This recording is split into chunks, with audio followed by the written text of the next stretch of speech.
Well, I want to thank all of you for selecting my session today. My topic is leveraging universal design for learning and culturally responsive teaching to foster equitable outcomes. In this presentation, I am going to use the abbreviation CRT to mean culturally responsive teaching. And I wanted to point that out because you might see that and immediately think critical race theory, but for this presentation, I'm going to use that acronym just to save some space on the slides. I'm Dr. Peggy Rosario, and I am an assistant professor at Gwynedd Mercy University, which is a Catholic university located in suburban Philadelphia, Pennsylvania. In my job, I teach three diversity-related courses in a doctorate in education program. And I also teach an instructional design course for the teaching and learning track of our doctorate. And I find that these two concepts resonate very strongly in all of the work I do. Integrating best practices in course design and teaching can help support your students' achievement of your course outcomes. So I'm really pleased that you're interested in learning more about how these can work together.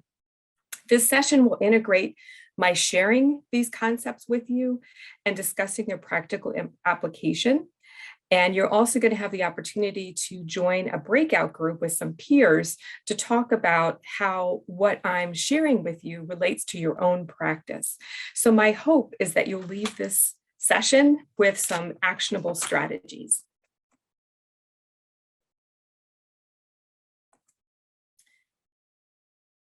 So here is what I hope you'll accomplish as a result of today. You will be able to describe the three principles of universal design for learning, which are engagement, representation, and action and expression. And I will divide our session today into those three topics, and you'll have the opportunity to do some discussion with your peers around each of those. Second, you'll be able to explain how the 7 principles of culturally responsive teaching, which I'm using work by Shade, Kelly, and Oberg from 1997, can be used to promote equitable learning outcomes. And then finally, you'll have the opportunity to integrate these CRT principles with the UDL strategies when you are doing your own teaching. So let's go into, I'm gonna let some more people in here.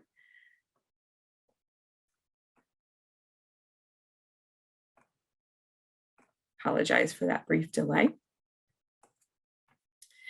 So what is universal design for learning? It was created by the Center for Applied Special Technology, which is now known by the acronym CAST. And although it was originally developed to help people with disabilities, its principles can help all learners. So the first part to know about UDL is it is a framework to improve and optimize teaching and learning for all people. The second point is that it's based on scientific insights into how humans learn. And finally, it guides the design of instructional goals, assessments, methods, and materials.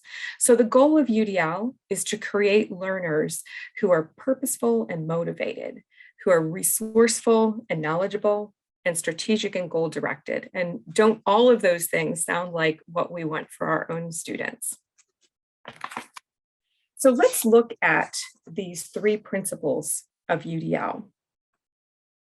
Engagement is the why of learning. This is the principle that gets students motivated to learn, interested in what you're teaching them. The second principle is representation. That is the what of learning. This is the instruction that's provided to enable students to learn. And then finally is action and expression. This is the how of learning. This is how the students can demonstrate that they actually get what you hope they learn by assessing their knowledge. So the action and expression piece is the assessment piece in this model. So how are these principles actualized? In order for students to utilize the principles, they first need access, the opportunity for exposure. So you can see that at the bottom of the model here. The second needed component is building, the opportunity to develop skills in the particular area you're teaching them through scaffolding and guided practice. So you can see that on the model. The final component is internalization. You want them to be able to make the principle that you're teaching them part of who they are. You want them to have that knowledge moving forward. So as you can see, the combination of these really results in expert learners. I'm going to provide more details about how these concepts work with each of the principles, but first I want to take a step back and look at culturally responsive teaching, because we're going to see how these two integrate with each other. So what are the 7 principles for culturally responsive teaching, according to Shade, Kelly, and Oberg? The critical point about this model is stated in the middle, that relationships precede learning. So that is a critical piece of this model. First, students are affirmed in their cultural connections. This means that rather than having the white dominant culture at the forefront, each student's cultural background is integrated into the teaching. We'll talk more in a bit about how that can happen. Next, teachers are personally inviting. They seek connections with each student to understand who they are and to make them feel welcome in the classroom. Third, learning environments are physically and culturally inviting. This means that the imagery and resources in the classroom, whether it be a face-to-face classroom or an online one, reflect the diversity within it. So when you think about that, you might not know what your students' diversity will be going in to the class. So being able to find out that information, being able to integrate it as you go is an important component of this particular model. Fourth, students are reinforced for academic development. This recognizes that everyone is at a different place in their educational journey, and the teacher's role is to move them forward and reinforce their success along the way. This can be one of the most challenging things about teaching when you have students that are at very different places, how you can help identify their needs and support them to achieve the course outcomes. Fifth, instructional changes are made to accommodate differences in learners. We'll discuss how this parallels UDL in a bit. Sixth, the classroom is managed with firm, consistent, loving control. This principle sounds like it might be more relevant to K-12 teaching, but I can certainly see the parallels when you are in front of a classroom of people who have very complex and challenging lives, being able to be that voice of reason and give them tough love when they need it, as well as strong support, is incredibly critical, particularly during the pandemic, where people have so many complex needs. Research has shown time after time that minority students are disproportionately disciplined with harsher penalties. So keeping that in mind is important. It can lead to dropping out of school and what is known as the school to prison pipeline. Being consistent among all students and creating high standards that are enforced with love and respect creates a classroom environment that promotes success. And the 7th principle is that interactions focus on collectivity as well as individuality. When you think about the typical American classroom, it's very individually focused, each student out for themselves. But it's really culturally affirming for students who come from cultures that value collectivity to have opportunities to collaborate with their peers. It can help build cross-cultural awareness, and it really builds respect for each person's value in the classroom by having people work together. So I hope this overview of the model is helpful, and you'll be able to see the connections that it makes as we move through universal design for learning. So let's start off by focusing on the engagement principle. How is engagement actualized in UDL? You can see in this first block, providing options for recruiting interest is an important thing to focus on initially. Thinking about individual choices, think about relevance, value, and authenticity, as well as minimizing threats and distractions. When you look at sustaining effort and persistence, thinking about how you can help the goals and objectives be really relevant and important to the students, how you can vary the demands and resources that students have access to help them best meet the challenge. And it brings in, again, that collaboration and community, like we talked about with culturally responsive teaching, as well as mastery-oriented feedback. So you're focusing on the students being able to achieve what they're setting out to do. And finally, options for self-regulation. These help the students internalize their learning and really have that motivation and the ability to cope and use those strategies in order to learn effectively. When you look at the recruiting interest aspect, here's some more details of how this can work. Teachers being personally inviting, you remember that characteristic of culturally responsive teaching, that can really help students feel less threatened, they're more welcomed. And if you're able to affirm their cultural connections through the choices and giving them that autonomy to make those choices, you're building that connection. And then finally, learning environments that are physically and culturally inviting, again, have more relevance, have more value, and are more authentic to your students. So here's some important ways that you can help build students' interest in the content using culturally responsive teaching. What are some tips for recruiting interest? Some practical ways you can do this in your classroom. I love this quote from George Couros: "For students to excel, teachers must learn about them and connect with each child." This is not just about finding out how they learn, but finding out who they are.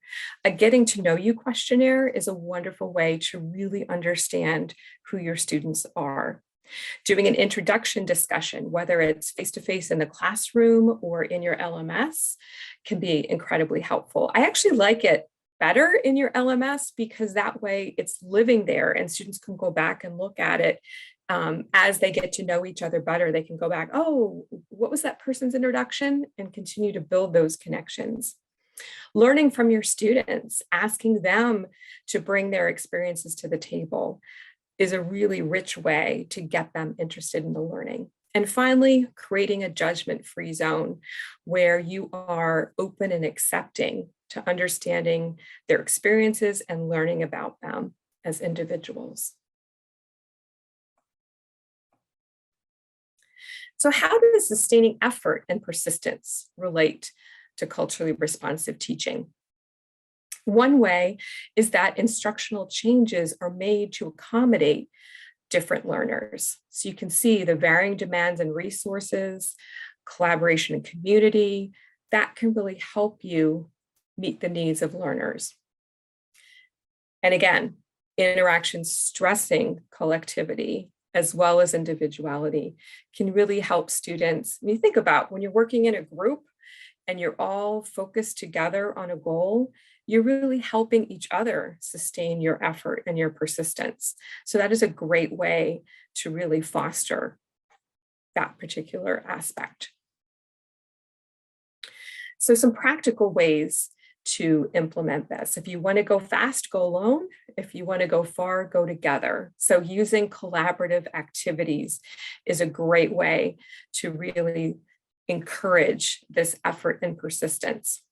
Another thing is to think about if you have a big project in your class, plan for success by having students complete smaller steps that can contribute to that final project. So throughout the semester, instead of just at the end of the semester saying, okay, here's your final project, do it, giving them some scaffolding along the way so they have a piece that they're working on, and that is helping building toward their success at the end. That way, it's almost easy to do a final project because they've built the foundation of it along the way instead of being overwhelmed and giving up. And then the final aspect is feedback, letting students know how they're doing, giving them positive feedback, giving them constructive feedback, keeping that dialogue going to build that trust that you care about them and you want them to be successful is incredibly important. And then finally, self-regulation. How does this relate to culturally responsive teaching? The classroom is managed with firm, consistent, loving control. So having your classroom policies upfront and stated so students know what the expectations are, knowing that if challenges arise, that you're going to work with them through it, being consistent for all students so they feel like they can count on you and trust you are all incredibly important. So some teaching tips for self-regulation. I like this quote from Paul Wong. It says, the biggest challenge to self-control is emotional regulation. Successful people know how to make their emotions their servants rather than their masters. So some of the ways that you can help build that self-control is through structure, things like reminders on due dates. I like to, because I teach online, I like to use my LMS for announcements to keep students on track. I will send an introductory reminder for the week, letting them know what the expectations are. And then midweek, I will check in, give them another reminder about what work is due coming toward the end of the week.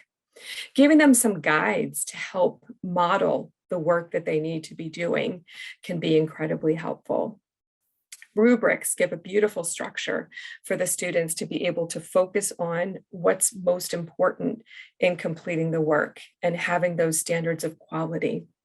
Having checklists can be really helpful so that they can, particularly for this type A students that like to be able to check things off a list, it makes them feel like they're accomplishing something and it helps them focus on what the steps are. If the checklist is chronological, they know they need to do the first thing first and then move down the list.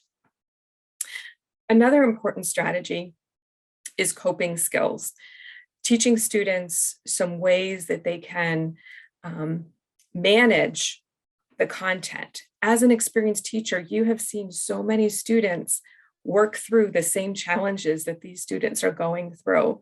So if you can share strategies that you've seen other students use, or even kind of validate their frustration and say, yes, this happens to everybody, but they're able to work through it, and I know you can too.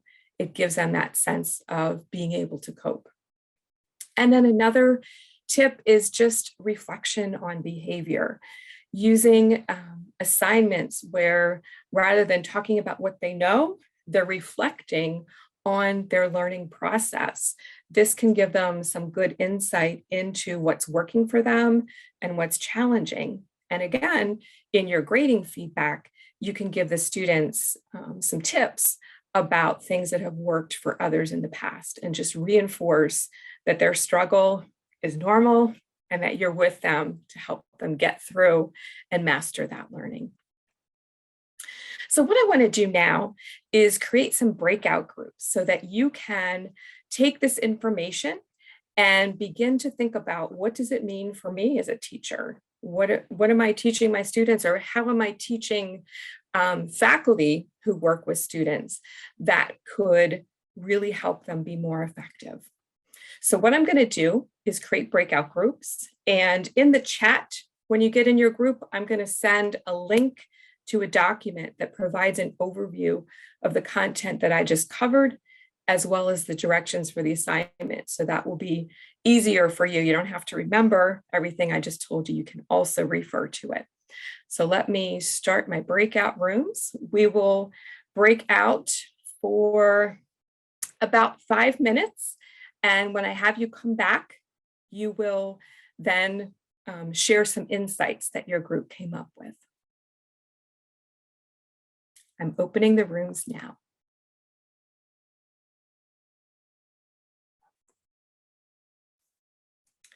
Welcome back, everyone. I don't know if you had the opportunity to have enough discussion, but to keep us moving along, I wanted to bring us back and have some sharing from the different groups. Would someone from group 1 like to share an insight or maybe a question that came up in your discussion? Feel free to unmute. You don't know what group number you are. Okay. Kristen, I get that. So, and I didn't memorize them either. So let me just open it up. Who would like to share from their group? We'll have just an open opportunity for sharing. Peggy, this is Penny. I was in group 3 with Kim. And Great. we definitely took something from the keynote speaker when we realized that our students may not know how to use a rubric or what it does. How do we, that we make an assumption, but also to make them do something with it, like have them use a rubric to grade something, that they would freak about that. But it's also the problem solving, especially some of them want to go into education. They don't know how, they may know how to read a rubric, but they don't know how to apply it. And so that was one thing we were talking about. The other thing was making our rubrics more, instead of just saying, this paper should have a clear thesis and just assume that they remember what a thesis is from week 3, why not have either an example or a link to something so the rubric becomes really interactive? It's like the rubric is the learning if necessary. Instead of saying that's a measurement, but no, it's something you can use to actually grade yourself or grade someone else. I mean, like give them samples and say, what would you say here? So that they can see the things that go, oh, I never did that before. I'm going to get marked down for that. It's a silly thing, but I never thought about it because I never looked at the rubric and tried to apply it to me. So that was one thing we came up with. I love that. Excellent idea. Thank you. Anyone from another group would like to share an insight or a question that you came up with? It's wonderful to see the linkages between different sessions, how you're able to pull ideas together.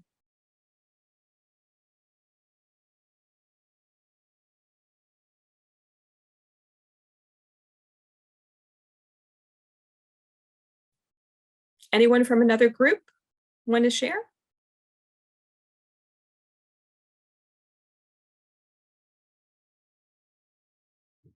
Hi, it's Kirsten. I'll just share personally one of the areas, and I'd love to hear from other people, one of the areas that I felt like I could use some support with was the self-regulation section where, promoting expectations and beliefs that optimize motivation, especially facilitating personal coping skills and strategies, other than messaging and links to support services on our campus. I'm not sure that I have an activity, exercise, or assignment that directly develops that.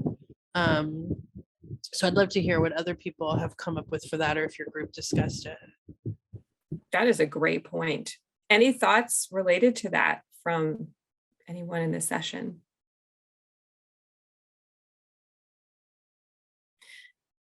One thing that I would share is many people have not considered this. And one of the things that you might want to do is partner with your counseling services on campus, or perhaps tutoring services would have helpful resources that you can look at. Are there ways to integrate written materials, websites? Could they even come in and do a session to help students learn more about that? This is definitely something that we don't always consider as part of our teaching, but can definitely enhance student success. And it won't only help them in your class, but other classes, and ultimately be successful in completing their degree. So don't forget to partner with other places within your institution and also look for websites and resources as well. You know, now that you bring that up, I want to make that a goal for myself to try to enhance that in my own teaching. So great question. Thank you so much. All right, let's move on to the next component, which focuses on representation. You might remember when I introduced the model, I said the representation is the what of learning. So when you think about the teaching process, we focused first on interest, which is getting them excited and engaged in what you're going to be teaching them. Representation is how you get that information across. It's the what of learning. Oh my goodness. My apologies. I don't know what happened there. So perception is the first area, the language and symbols is the second area, and comprehension is the third. So how does perception relate to culturally responsive teaching? When you consider customizing ways of displaying information, if you think about those customizations in the context of a student's cultural background to make it inviting, that can be really important. And then also considering ways to accommodate different learning styles. Think about auditory information, visual information. Some students need to be moving to be engaged with learning. So the more ways that you can focus on students perceiving the information, the more effective it will be for everyone. When it comes to perception teaching tips, I love this image because you see two people looking at the exact same thing and getting the complete opposite information from it. So remember that different people view things in different ways. So giving a flexible format, looking for alternative ways to engage people with the learning. Think about when it comes to visuals, the contrast between the letters in the background, the colors used. Think about volume and rate of speech. Think about the timing of a video. One of my dissertation advisees tells me that she looks at videos at like fast speed so she can get through them more quickly. But for some people, things, when they go by too quickly, they can't capture the information. Think about the readability of the font. If you have a super fancy font, students might not be able to read it. So all of those things go into helping the students understand. When you have visual content, think about providing auditory content as an alternative and vice versa. So if you have, let's say, a podcast, make sure that you have the written transcript available for students to read as well.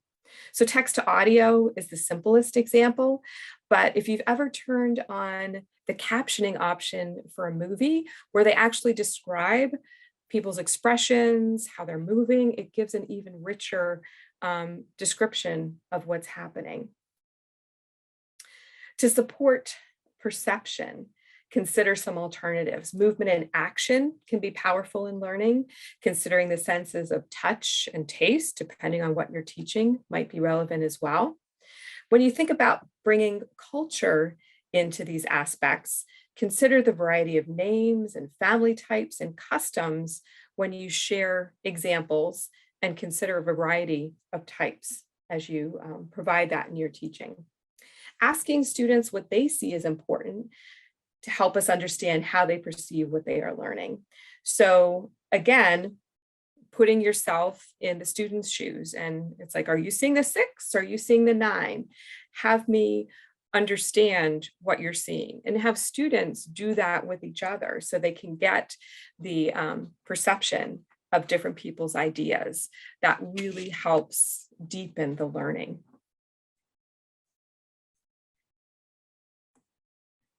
So language and symbols are a really important part of students grasping new knowledge. How does this relate to culturally responsive teaching? If we consider students' cultural connections in how we design the teaching, that can really deepen their learning. And again, making those instructional changes to accommodate different learners. Because language is a part of culture, recognizing that the English language, as the teacher is familiar with it, might be different than the English that students use in their daily lives, or that English may not be their first language. Really important to remember. So let's talk about some tips about how these can be integrated. Focusing on vocabulary provides learners with a strong foundation for learning. We can't assume what vocabulary students already know. So providing pre-teaching with words that students tend to have trouble with, as well as the opportunity for students to identify additional confusing words, can be very helpful. Connecting this learning to prior knowledge and using multiple means of explanation, for example, in text and with visuals, can be helpful. Creating supplemental resources that highlight vocabulary can enable those students who need them to access them. You can have students identify confusing words from their reading as an introductory assignment, or create a reflection assignment where they identify confusing words after a lesson. Asking them to try to figure out on their own and provide feedback can help them build independence and a sense of accomplishment in what they're able to figure out. To enhance cultural understanding, asking students what words they use that mean the same thing can help everyone learn from each other. Emojis are a fun and culturally relevant way for students to express ideas in some contexts. So helping them understand when it's okay to use an emoji and when you want them to use more formal language is important. When a sentence or mathematical equation is confusing, providing a diagram can help clarify the structure. A concept map can help highlight how ideas connect, and having students create their own maps can help confirm their understanding or where connections might be missing. When vocabulary words are rooted in another language, look for opportunities to help students learn about that linkage and understand that. So much of the English language is really rooted in other languages. You can ask students whose first language is not English to share those connections as well. There are many ways, aside from text, that ideas can be illustrated. So be creative and try to include at least one additional representation, such as an illustration, a dance or a movement, a diagram, a table, a video, a comic strip, a storyboard, a photograph, an animation, or a physical manipulative. Asking students to come up with their alternative representation taps into their creativity and what's meaningful to them. This also creates the opportunity for peer learning when these are shared. I like this quote about how signs and symbols rule the world, because so much of our teaching focuses on just words. Keeping in mind the power of symbols can help us connect better to our students and what resonates with them. So moving on to comprehension. How does this relate to culturally responsive teaching? Students connecting to prior learning help students meet where they are by highlighting their background knowledge and helping them move forward in using their new knowledge. So they receive reinforcement for their development by making that connection. What are some comprehension teaching tips? Asking students to create analogies and metaphors to connect new topics to what they know is a creative activity to build learning. Sometimes having students work in small groups or pairs can help stimulate more idea sharing. If you think about it, a lot of memes utilize analogies and metaphors. So creating memes can be a culturally relevant and interesting way for students to make those connections. Students have greater comprehension when they understand relationships and patterns in what they're learning. So graphic organizers can provide a really good structure to accomplish that. Some students may prefer a written outline, while others may find imagery helps them capture ideas better. Offering those choices allows each student to pick what works best. want to come back to the idea of breaking down something big into smaller parts, as I mentioned, was helpful for engagement. It's also helpful for comprehension because it makes the work more manageable. Mastering each piece builds upon success, making the final goal easier. Many courses have a final paper, and students are expected to work on it throughout the course. Providing intermediary assignments, like discussing the topic and thesis statement, collecting the sources into an annotated bibliography, and writing a draft paper at different times throughout the course make writing that final paper so much easier. Students also benefit from the feedback for each step along the way. The final important part of comprehension is to offer plenty of opportunities for review and practice.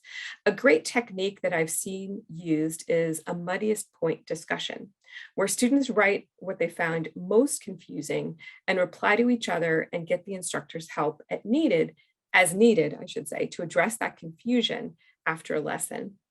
Providing opportunities for ungraded quizzes that students can take repeatedly until they master the content can be helpful. The point to comprehension is not just that students have that one perfect performance, but that learning is a process and keeping at it is important for mastery. And I think our keynote speaker really emphasized that.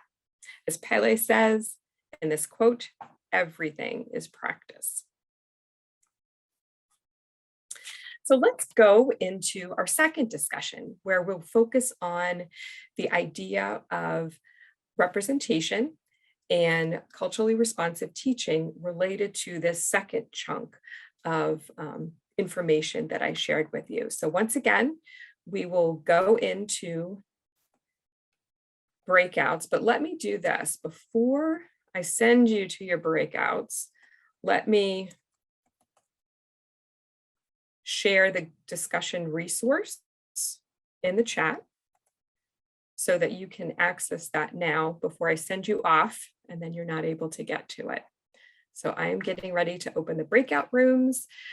We are running tight on time.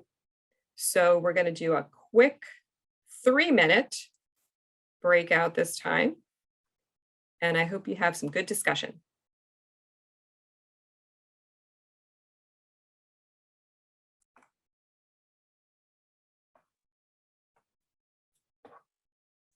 Welcome back, everyone. I want to do a quick opportunity to share any insights that you had from your breakout discussion. Would anyone like to share?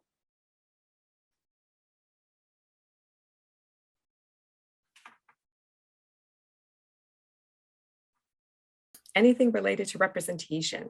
Thank you. So this doesn't relate directly to representation, but I think an important question that is in the dynamic between all of this conversation, and that is whether we're teaching courses that students are in by choice, or whether we're teaching courses that students perceive they have been dragooned into, and they're looking for the quickest, easiest, most stress-free path to a passing grade. So in my own career, I've taught world religions a lot, where most of the students value the content of the course. But early in my career, I taught American government for students who were meeting a California CSU GE requirement. Most of them did not want to be there. And almost everything I had to do to structure the class was different in terms of dealing with students who perceive themselves as a captive audience. That is a brilliant point. I'm so glad you brought that up. I used to be a dean of general education, so you can only imagine how much I dealt with that. Absolutely. But I think the idea of helping students find their relevance is beautiful. So thank you so much for bringing that up. Such an incredibly important point. All right, I apologize. I'm going to have to power through the end of these slides to keep us moving. The time just goes so quickly. So action and expression are utilized in 3 different ways in UDL. So when you think about how are students letting us know what they're learning, physical action is one of the ways to get their responses and different tools that we can use to enable them to do this. So using learning environments that are physically and culturally inviting really helps us be able to engage students and do a good job of measuring their learning. So some of the physical action teaching tips I include here, I have a bunch of images to give you ideas of things that you can do, manipulatives, giving speeches, using music, using pictures, dance, manipulatives like Play-Doh. All of these things can give students different ways to show that they're learning the content. For expression and communication, consider multiple media tools and think about ways that they can build those skills at different levels of support. So reinforce for that academic development in using these tools and being able to express their learning. So giving them choice and support, giving them some tips for how to use these various things if you're integrating them, giving them practice, opportunity for peer input. We talked earlier about the importance of rubrics. All of these things help support students being able to show effectively that they've learned what you want them to learn. When you look at executive functions, students are affirmed for their cultural connections when they are able to meet the goals they set for themselves, make good plans, and use the strategies that they've acquired along the way. So all of those things are critical for them. So setting goals, using reflection, managing information and resources, and doing a self-assessment so they can check in with where they are and consider how to make improvements are all really important to supporting that executive function. So that was a super quick overview of that last component. I'm going to put in the chat the link to the final discussion that had we had time, we would have had, as well as my email information and the references I used for this so that you can follow up and get more information there. But I just wanted to share some quick tips to actualize UDL and CRT in your teaching. Big number one, get to know your students. Be open to and supportive of their ideas. Provide choices so students can personalize their learning. Strive to teach to who they are rather than who you are. That can be one of the most difficult things because you know yourself really well. You have your expertise, but trying to step outside of that box and really reach to them and where they are is critical. Supporting students in setting high expectations and working together to achieve them is the final point that I wanted to share with you. So here again is my email address. Feel free to reach out to me if you have any more questions or comments that you want to share. And here are the references that I used. I realize the end of this one got cut off in the chat, but UDL Guidelines, CAST, incredibly helpful resource. And they are working to update their guidelines based on supporting social justice and diversity. So I think in the near future, we'll see some additional enhancements to those guidelines. But my work in this presentation was focused on the culturally responsive teaching model devised by this team. So we have 1 minute left and I want to thank you for being here with me. If you have any final questions or comments, feel free to unmute and I would love to hear your thoughts.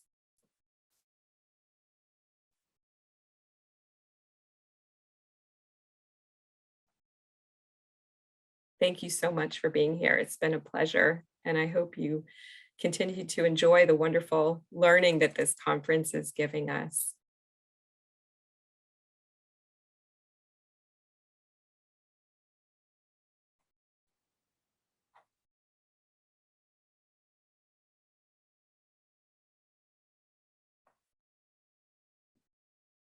All right, it is 2 o'clock. I'm ending the session. Have a great day, everyone.